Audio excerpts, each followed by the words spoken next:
Hi, well, welcome to the English Top Programs in Asia presentation. My name is Joy Richardson. I am a CGIS Study Abroad Advisor in the office. I advise for some of our Asian language programs, so Kazakhstan, South Korea, and Singapore. And then we have Ben. Do you want to introduce yourself? Yeah, hi. Thanks, Joy. My name's Ben Piper. I'm one of the senior study abroad advisors at CGIS. I also advise for many of the Asia programs, including Taiwan and China and Japan, also Australia.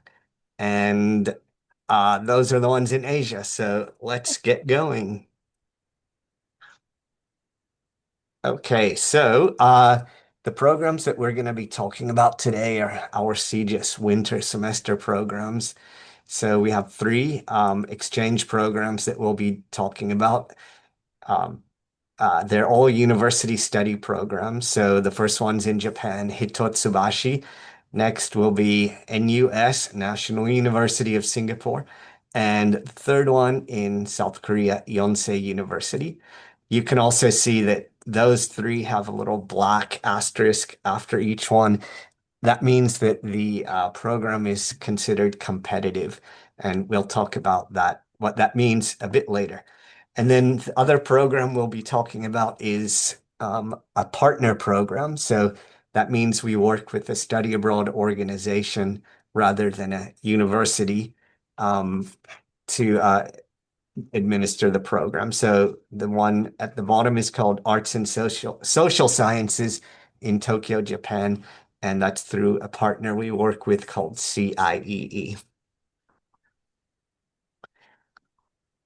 All right, university exchange programs, what we'll be talking about first. So, students who go on these do have to take between 12 and 18 credits while you're there, just like you would here at Ann Arbor. And then you are depending on the school and what courses they offer, you're probably able to fulfill a lot of your distribution courses and as well as your major or minor requirements. These university exchange programs, many of them have a very wide course selection for students. All the courses are going to be taught in English. Um, so that's not a concern. If you are taking a foreign language course, that might be taught in the local language. But depending on the program, taking a foreign language course is optional in most cases. There is one that I think we'll talk about today where taking the local language is required. If you're an LSA student, you'll be getting UM in residence credit for all the courses that you take abroad and also the grades that you earn abroad. Those will factor back here into your UM GPA. So going to a university exchange program, there may be a few other UM students. There may be only you, but many of your classmates are going to be from, all over the world from different countries. So it's going to be a very international experience. And since you'll be there for a whole semester or possibly a year, there's a great opportunity to have more meaningful and deeper immersion in your host country. You'll have a lot of time to explore and learn about where you're living and studying. And going on an exchange program for a semester at least definitely makes you a lot more independent, confident, and self-reliant. The exchange programs students who go on these typically have to be a bit more independent than students who are going on a partner-led program where the partner might have an on-site staff dedicated, to helping out students and giving more guidance and whatnot. We talked about competitiveness. Many of our exchange programs are quite competitive to get into. All right, the first one we'll talk about is I'm the advisor for this. So it's Hitotsubashi University in Tokyo. You can see the asterisk by the name, so that means it is competitive again. For this one, it's like we talked about, a university study program. We have the exchange option for this one. That means the students going to this program, they pay their tuition during the semester, but they don't pay their the local tuition. For Japan, our exchange programs, the dates are a little bit mismatched from the US academic calendar. So you'll see there that for winter, their semester doesn't begin until late March and it ends in mid-August. We don't have the exact dates yet for winter 27, but so after the Christmas New Year holiday here, which normally you'd start in January at uh, if you're doing this program in Japan, you wouldn't be starting until late March. So you'd have that whole amount of time between January and March. I don't know what you want, I guess. Um, and then to apply, you would first apply on M-Compass. And after that, after you complete your application on M-Compass, so you just, we'll review all the applicants, make sure everyone's eligible, and then we'll select the group that we want to nominate to Hitotsubashi. And then at that point, you'll apply directly to Hitotsubashi. So for this school, we offer the winter option, but also the whole academic year. If you're going to Hitotsubashi, all of the students who go through our office do the Hitotsubashi program called Global Education Program. And there will be many, many students from all over the world, including, well, also Japanese local students who are in this program. It focuses on social sciences, and you're able to take courses in business, economics, law, and sociology mostly. They also offer two sort of interactive experience-based courses that you might want to be taking. One is called Social Science Seminar, and it kind of helps you maximize your study abroad time at Hitotsubashi. And then the other one, which one of our peer advisors did, and he highly recommended it if you can get into it. It's called Explore Japan Seminar. And this is also experiential based, and you learn all about Japanese culture. He said there were a lot of excursions, overnight trips, outings, activities, all included in the as part of this course.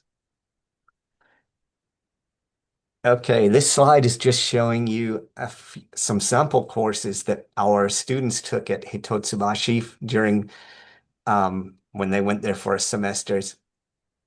You can see each course, sorry, is only worth 1 or 2 credits. So that means you'll have to take a number of classes so that you'll have at least 12. But they do have a whole range of different courses there, including Japanese if you want to take it. Japanese is not required, but we do encourage you since you'll be there for a semester or a whole year to maybe you should take at least one Japanese language class just so that you can help you get around in Japan a bit better and people can see like you're putting forth an effort to learn their language and communicate. But they take all levels, so you can, if you want, you can do a beginning up to I don't know what the highest is, advanced Japanese. All Joy? right. All right, so I am the advisor for the Singapore program. So you'll be studying at National University of Singapore. This is direct exchange, so students would pay U of M tuition as usual. The semester is pretty similar to the U of M calendar, so it will run from around early January up until mid-May. And we offer this program during fall, winter, and the entire academic year. And this program is also competitive, typically not as competitive during fall, but way more competitive during the winter semester. And the NUS Student Exchange Program, it offers really a wide range of courses from pretty much every discipline. The only things that are restricted to students are things in business and law and computer science. And we do have a list of the course catalogs available on the link here. And We will have a copy of the presentation slides available so you can look at this in more detail later on.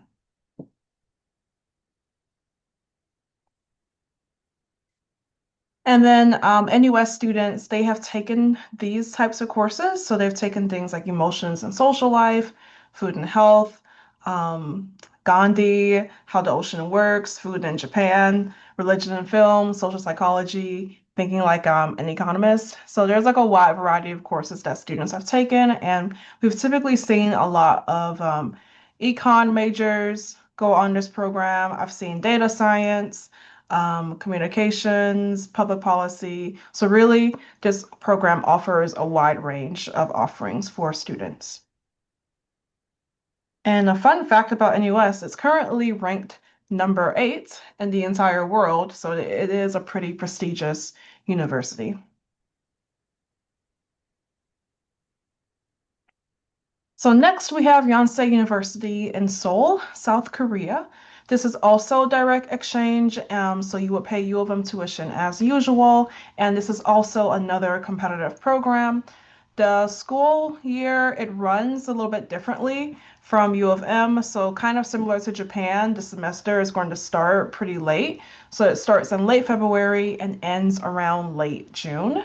So you'll have a little bit of time before actually departing on this program. And we do offer this during the fall, winter, and academic year cycles. Students can select from many different courses across various disciplines, and many of the courses are taught in English, except for Korean language courses, of course, and they do have multiple levels you can take for that. The restrictions do lie with medicine, dentistry, nursing, pharmacy, law or music courses. So really any pre-professional courses, those are where you'll find restrictions. But otherwise, Yonsei offers a wide variety of stuff for students to take. And we also have our course catalog here for you to look at later on. And some sample courses that I've seen Yonsei students take might be anthropology, econ, and human development. So a lot of those humanities and social sciences courses I've seen students mostly take on this program.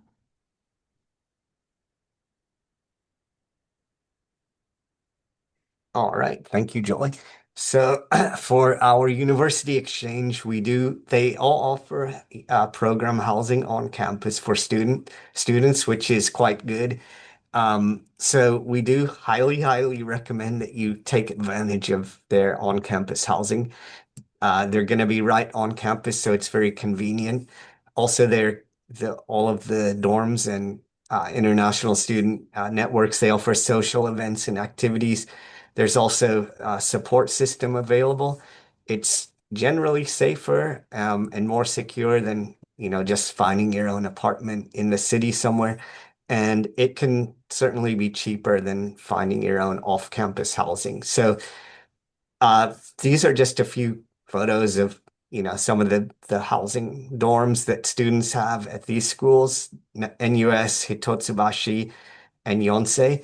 And so if you decide to go to one of these, after you apply to the host school, there will be a part that I'm talking about Hitotsubashi as an example.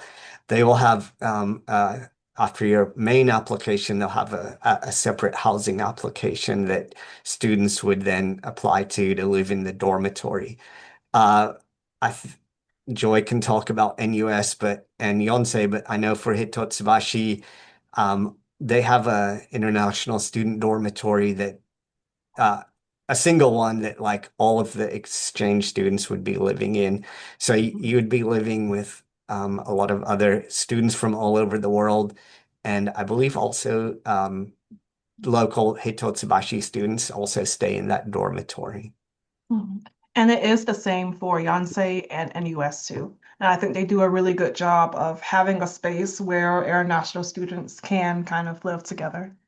Yeah, and then also I believe most dorms they will have shared kitchens for students to Mhm. cook meals and prepare meals. So if you want to do that to save money, you can do that. And also, they should have a campus or dormitory cafeteria slash food court somewhere nearby or even in the basement of the dorm. So that's another option you can do for food.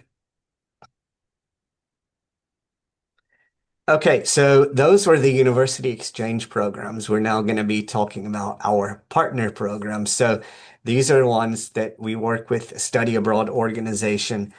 Usually they're based here in the United States. And so they're a bit different than university just exchange programs. So on these ones, we call them partner programs. So in many cases, you on partner programs, you do have to take, not all the time, but you do have to take specific set courses that can fulfill your distribution um, and your major or minor requirements. The non-language courses, like at the university ones, they're taught in English.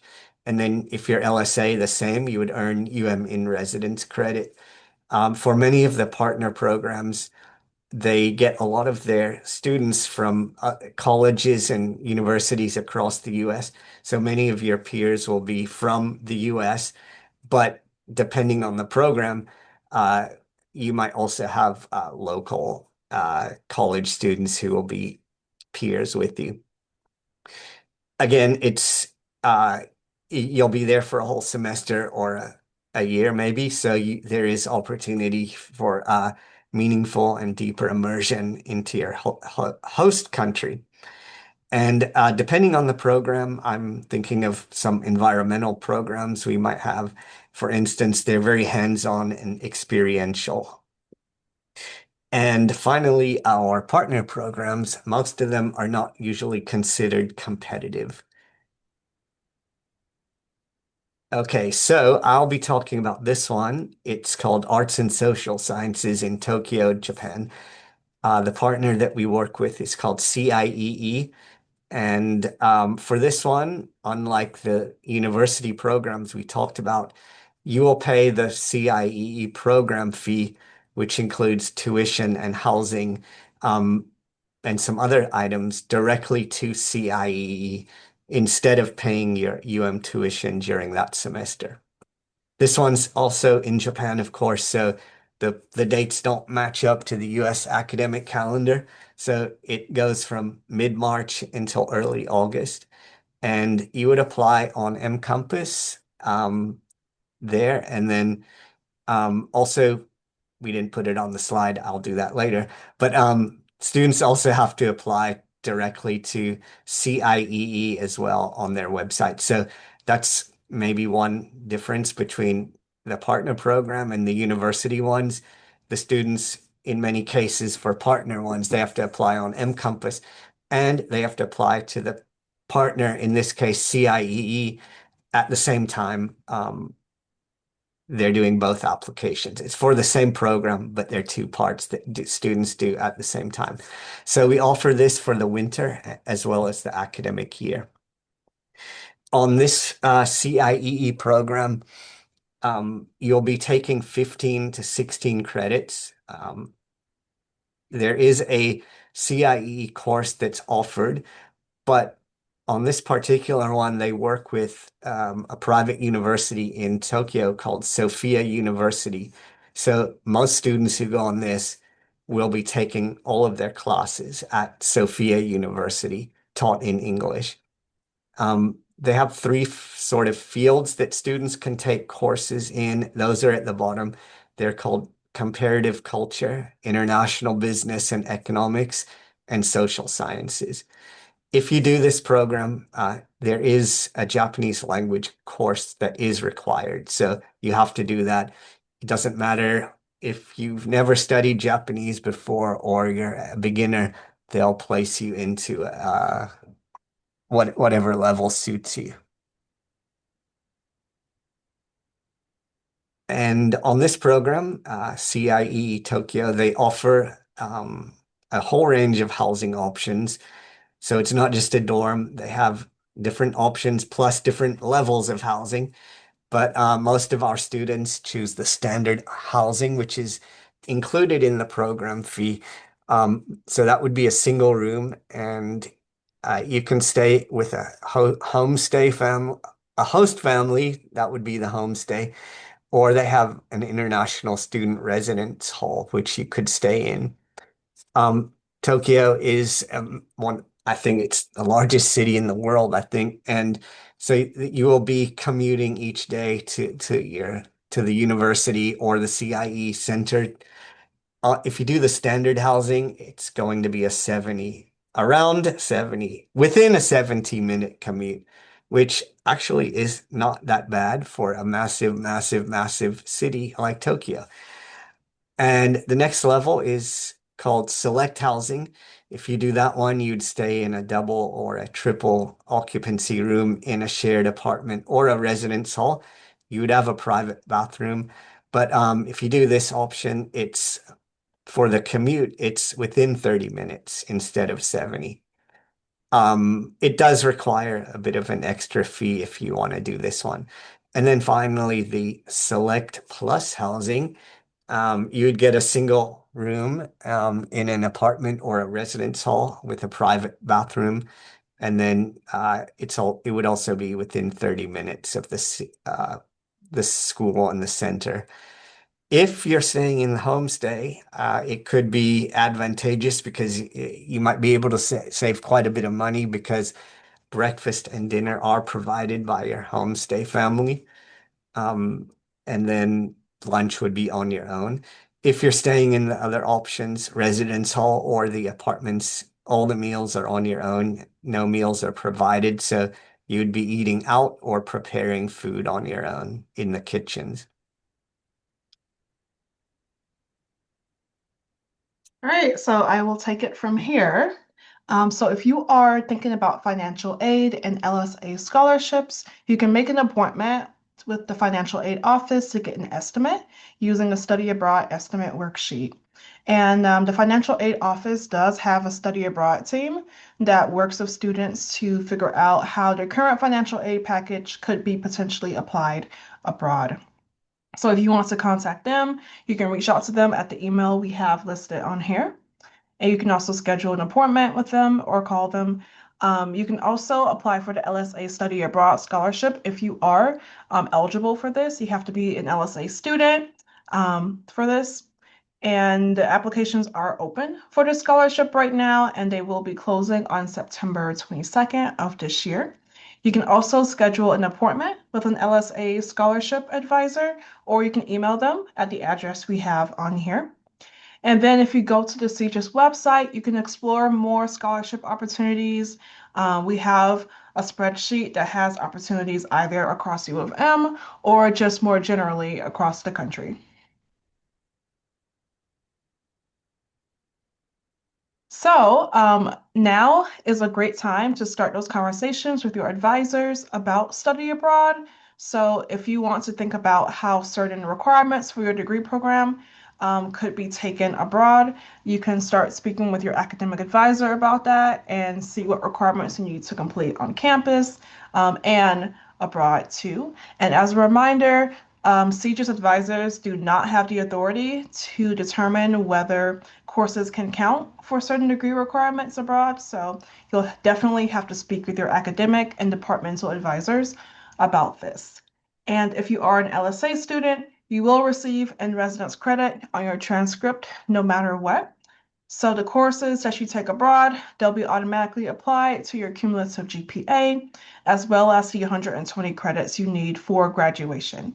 And students also have the option of taking courses as pass-fail. But as a reminder, if it relates to your major or your minor, then that cannot be taken as pass-fail. So if you want to talk more with your advisors about major and minor classes abroad, definitely schedule an appointment with them and check out our by major pages because there's some departments that have already pre-approved certain courses for majors and minors. So ultimately, it really comes down to narrowing your choices down, finding a syllabi for those courses, and having those conversations with your academic advisors. So what does the application process look like for these programs? So if you're looking at the university exchange programs, Yonsei, NUS, or Hitotsubashi. Did I get that right, Ben? Yeah, you did. Yes. Okay. So if you're looking at either of those three programs, then you will be applying on mCompass. Our office will review the applications and then nominate students to apply to the host university. And then you'll receive instructions a little bit later for applying directly to the host university on their website or their portal. And then they will make the final admissions decision ultimately. And then if you are applying to a partner program, which would be the Tokyo Arts and Sciences program, then you would apply on mCompass and complete the program with the partner website or portal. So both parts of that application have to be completed by the deadline as shown in mCompass. So then our office will review both applications. Well, sorry, our office will review the Encompass application, and then the partner will review that application, and then they'll make the final admissions decision on that. So if you're looking to go abroad for winter 2027, typically those applications will be due on September 15th. However, some applications will have earlier deadlines. So for example, if you're looking at going to Singapore, that deadline is August 15th. So please make sure you are checking mCompass carefully for the deadlines for the programs that you are interested in. So our office does have a multiple application policy. Students can only apply to one CGIS program per application cycle unless their first choice program is competitive.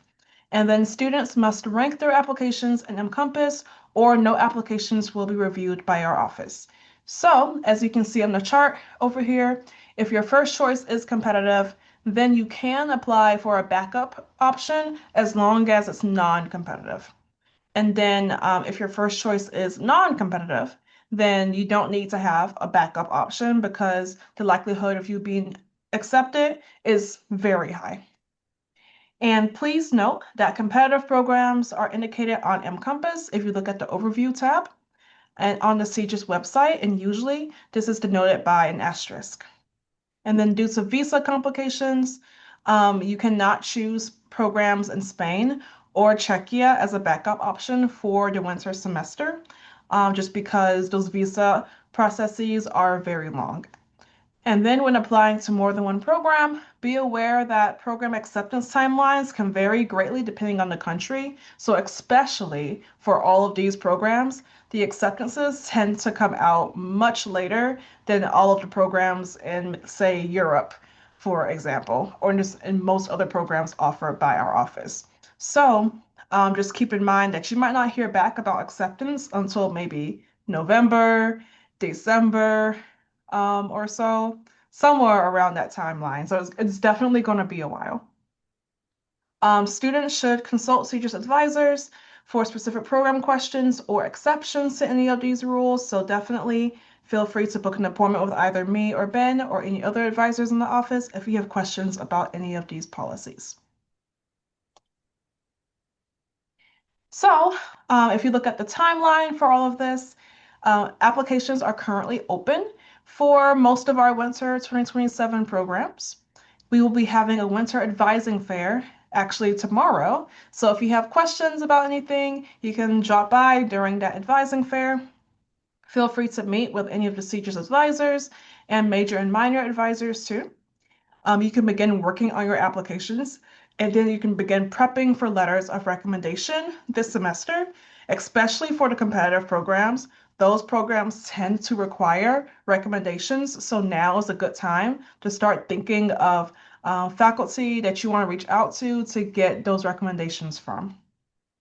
And then over the summer, you can meet virtually with one of our advisors in the office or attend information sessions. You can complete your applications and also begin researching financial aid. And we do highly recommend researching financial aid as early as possible. The earlier, the better. And then between August 1st and September 15th, that's when we have multiple deadlines across the office. So definitely make sure you pay attention to when those deadlines might be for the programs you are interested in. And then this is also a good time to be applying for funding because a lot of funding deadlines might also be around this time period too. And then after the official CGIS deadlines, you can continue to apply for funding. You can get an estimate from the financial aid office, and then make sure you are confirming classes you are taking abroad with your departmental and major and minor advisors. So if you are interested in just advising in general in Asia, Ben is your contact for Taiwan, China, and Japan. And then I will be the contact for South Korea, Singapore, and if you're interested, Kazakhstan too. So that concludes our presentation. Does anyone have any questions at all?